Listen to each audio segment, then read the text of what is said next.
The dirt crunched beneath my tires as I pulled onto the narrow gravel road that led to my lakeside cabin, a quiet sanctuary, tucked along the pines of Echo Lake. The sky was brushed in warm amber, casting golden fingers across the glassy water. For most people, it might have looked like peace. To me, it looked like home. After nearly 3 months fighting wildfires up in Montana, I was bone-tired, half-smoked, and desperate for solitude. My name's Jack Travers, former smoke jumper, third-generation woodsman, and the rightful owner of this cabin.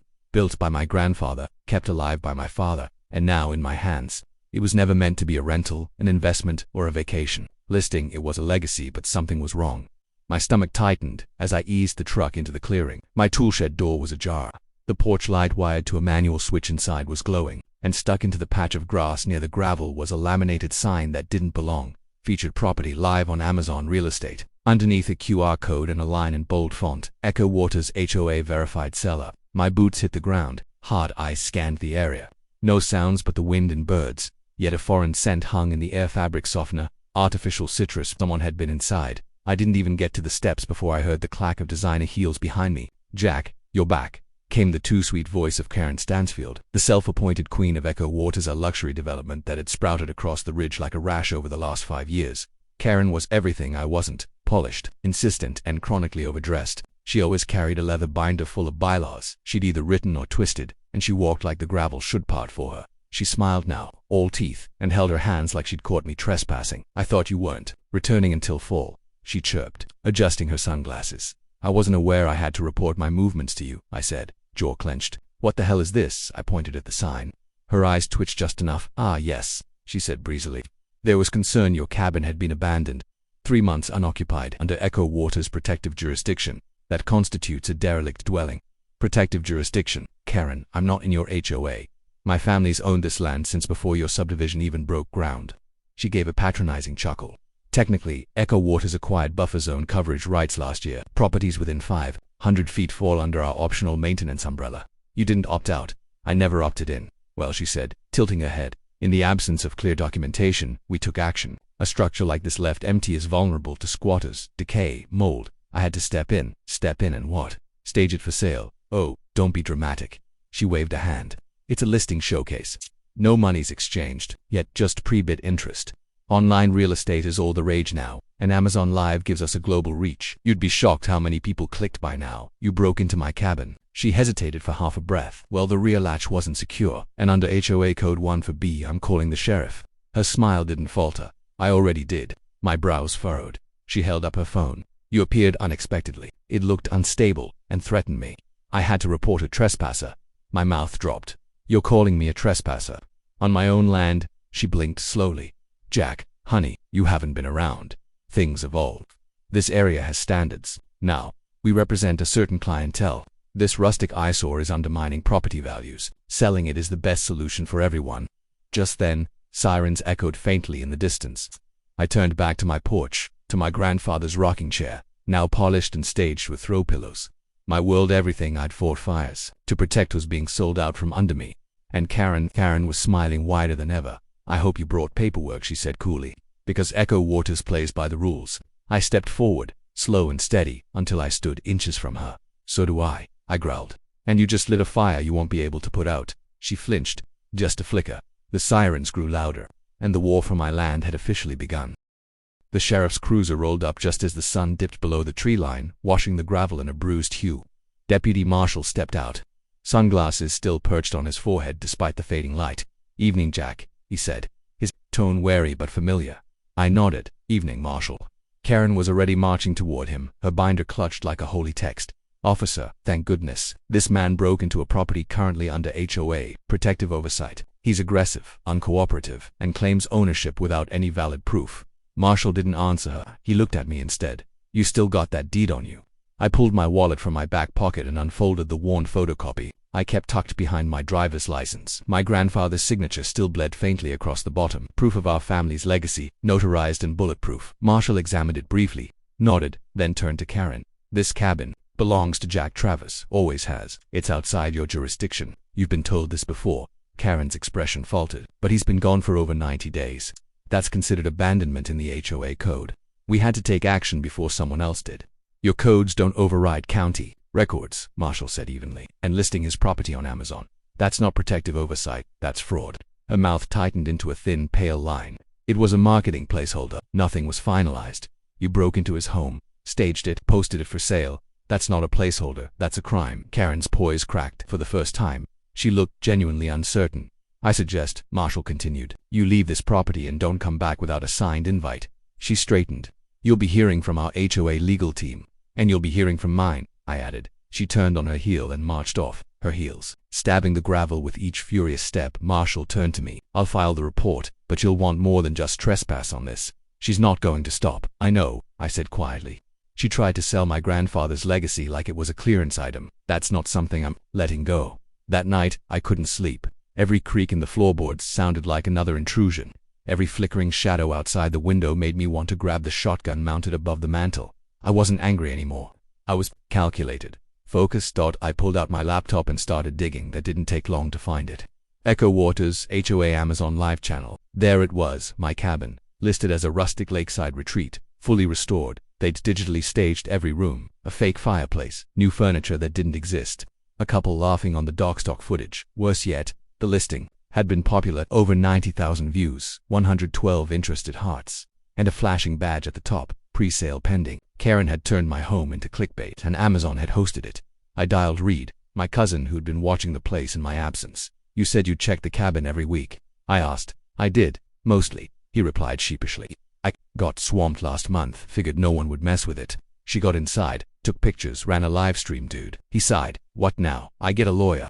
By morning, I was sitting in Leela Grant's office downtown. She was sharper and sharper-tongued, known for dragging HOAs through the mud and enjoying every minute of it. She did what Leela asked, nearly spitting her coffee. I slid the screenshots across her desk. Leela's eyes narrowed. This isn't just trespassing, it's real estate fraud, impersonation of a seller, and misuse of a third-party platform. If even one person clicked by now, that's enough to charge attempted transfer of title without ownership.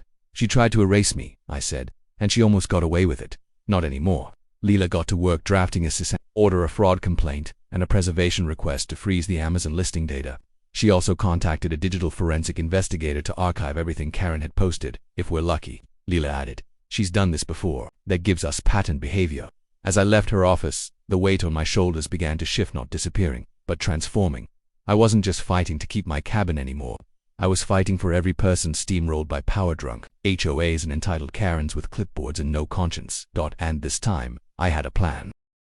By the end of the week, Karen had doubled down. Not only had she ignored the cessandizist from Leela, she'd also relisted the Amazon post under a revised ownership clause, calling my home a community-transferred property under trustee maintenance. She used vague, invented legal jargon meant to confuse, and worse. It was working. Layla paced in her office, fuming. She's testing us, hoping we back off. But what she doesn't know is I've already submitted fraud reports to Amazon, the state licensing board, and the county recorder's office. She's staging another showing, I said.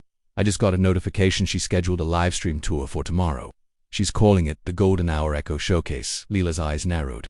Then tomorrow, we bring the hammer down. That evening, I called Natan, old firefighting buddy who now freelanced with local news outlets as a licensed drone operator. He met me by the tree line at dawn, just out of sight from the cabin.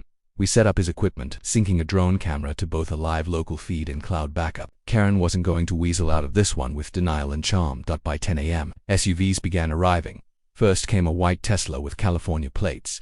Then a Lexus bearing real estate logos, followed by a trickle of high-end sedans with potential buyers and tow, smartly dressed couples wielding tablets, sipping oat milk, all of them expecting a lakefront bargain. And then she appeared. Karen floated down the gravel in a flowing blue blouse and oversized sunglasses, clipboard in one hand, Bluetooth earpiece flashing like a badge of false authority. She waved to the crowd like she was unveiling a prized resort. Good morning. Thank you for attending our exclusive pre-offer showing. We'll begin our live stream momentarily. Please remember, offers can be submitted directly through our Amazon Prime Realty portal. Just click Request to bid. Nate's drone caught every word, hovering silently above. Karen walked them up the porch, my porch, and proceeded to unlock the front door with a key she wasn't supposed to have. Inside, she led them through my living room, pointing out furniture that had been staged without my consent. This fireplace is original to the structure, she lied. Fully restored. The current occupant vacated the property over the summer, so we've transitioned it into the Echo Waters real estate portfolio. Outside, one of the buyers was speaking into her phone. Yes, I'm watching now. The agent says the current occupant has agreed to terms. It's going fast. Keep recording. I whispered to Nate. At that moment, a sheriff's SUV turned off the main road and crept up the drive. Karen was mid-sentence describing how the lakeside view added generational value when the sirens chirped once. She turned, stunned, as Sheriff Nolan and Deputy Marshal stepped out. "Karen Stansfield," Nolan called. She blinked, still holding her clipboard like it could deflect charges. "We have documented evidence of unlawful entry, unauthorized property listings, and attempted fraudulent sale. You are under arrest." "You can't be serious," she scoffed. "I'm executing HOA protocol." "This isn't your property," Marshall replied. "You've been warned." The buyers stepped back, murmuring, slowly realizing what they'd stumbled into. Karen tried to pivot. "Everyone, this is obviously a misunderstanding. Please disregard the drama." But Nolan stepped forward and gently took her by the arm. "You have the right to remain silent," he began. Nate's drone tilted down, capturing her expression as reality set in. "I'm the victim here," Karen shouted as they escorted her to the cruiser. "This is my neighborhood. That cabin is an eyesore. I did the right thing." The buyers quietly filed back to their cars. The local news picked up the footage within hours. HOA president arrested for fraudulent Amazon home sale, and Nate's video aired on the evening segment. Karen was suspended from the HOA board the next morning, and within a week, half the subdivision filed a petition to dissolve Echo Water's HOA entirely. At the center of it all, my cabin stood quiet once again, untouched, unbothered, and finally out of reach. I stood on the porch that night as the sun dipped behind the lake, sipping strong black coffee and listening to the breeze whisper through the pines. There was still one more step to take: the final reckoning. 2 weeks after Karen's arrest, Echo Lake had never been quieter. Gone were the daily intrusions, the community oversight patrols, and the unsolicited flyers nailed to my door. The HOA's once bustling operations had crumbled under the weight of scandal, their board meetings cancelled indefinitely. Karen's name was scrubbed from their website, her digital fingerprints quietly erased, as if pretending she'd never existed would undo what she'd done. But I wasn't finished. Layla called the moment the county prosecutor confirmed the charges: 4 counts: fraud, criminal trespass, unlawful attempted sale of real estate, and misrepresentation of ownership. It was a slam-dunk case. Karen's arrest had been caught in 4K from Nate's drone, and the buyers she had misled were now cooperating witnesses. Some of them had even filed civil suits of their own. "She's looking at a plea deal," Layla said. "No jail time if she agrees to restitution, probation, and a permanent ban from acting in any real estate or HOA capacity, ever." "And what about my case?" I asked. "We're pushing forward," she said firmly. "We'll settle nothing less than full damages. Attempted sale of a private home, especially one that was staged and live-streamed, makes this more than just trespass. She tried to transfer ownership of something that was never hers, and that carries weight." A month later, we were in court. Karen sat at the defendant's table in a muted beige suit, her once glossy hair pulled back tight. The confident smirk she'd always worn in the subdivision was long gone, replaced by something resembling humility, or the best mask she could manage. She didn't look at me once during the hearing. The judge reviewed the evidence: the drone footage, the Amazon listing, the QR-coded lawn sign she'd designed herself, and the screenshots of buyers submitting early offers. With every piece, Karen seemed to shrink in her seat when it was over. The ruling came down hard. She was ordered to pay $240,000 in damages, $100,000 for emotional distress, $90,000 for property misuse and reputation harm, and $50,000 in punitive sanctions. But that wasn't all. She was also sentenced to 1,000 hours of community service, restricted to property upkeep and groundskeeping under direct supervision of the county office. Ironically, the woman who once lorded over lawn lengths and mailbox paint codes would now be scrubbing graffiti and hauling mulch in work gloves. She left the courtroom in silence. Outside, reporters swarmed me for a statement. I kept it simple. "This wasn't about revenge," I said. "This was about respect for private land, for legacy, and for the people who live here. That cabin isn't just a building. It's my family's story, and no HOA gets to rewrite that." Back home, I got to work restoring the last pieces Karen had touched. I replaced every lock, reclaimed every inch of the porch. I even restained the doorframe where her Echo Water's verified sticker had once been. A fresh coat of pine oil covered up her trespass, but the memory stayed. I hung a new sign beneath the mailbox: "Handcuffed by read, not for sale, not now, not ever." And beneath it, in smaller script, "Amazon this Karen." It became a local photo spot. Tourists chuckled, neighbors smiled, even the sheriff stopped by to admire it. A few days later, I stood at the lake's edge as the sun painted fire across the surface. The air was calm, clean. A loon called in the distance. Slicing through the silence, Leela had already filed paperwork to insulate the property from any future HOA claims: permanent easement protections, legacy ownership rights, even airspace restrictions. Karen had inadvertently given me something no HOA lawyer could ever undo: legal fortification by fire. I'd won, not just in court but in reclaiming my peace. Still, part of me couldn't help but wonder how many others out there were going through the same thing, being pushed off their land, forced to bend to board rules, bullied by paper tyrants with fake authority. Maybe it was time to shine a bigger light. Nate and I had already started talking about turning his drone footage into a docuseries, about giving people a platform to fight back, about telling more stories like mine. Because if Karen taught me one thing, it's this: power unchecked is power abused, and true legacy isn't sold on Amazon, it's protected, fought for, and passed on one hard-earned inch at a time.